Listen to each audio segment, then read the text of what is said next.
menda yoshligimdan o'zi tug'ma ko'zimni tepasida shishish bo'lgan, ya'ni qovoqlarim juda ham ko'p bo'lgan va meni barcha tanishlarim yoki qarindoshlarim yaponlarga yokida qirg'iz boshqa millatga o'xshatardi.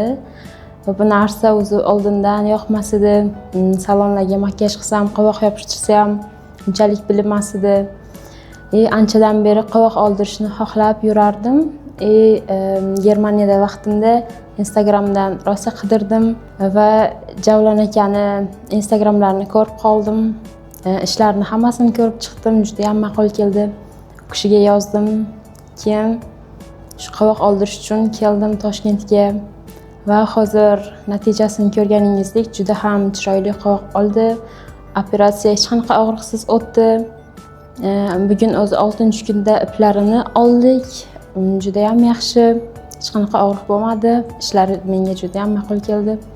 Agar kimdadir shunaqa qovoqlarda osilish yoki yuqori qovoqlari bo'lsa, bemalol Javlon akaga murojaat qilsalaringiz hech qanaqa og'riqlarsiz operatsiya qilishadi.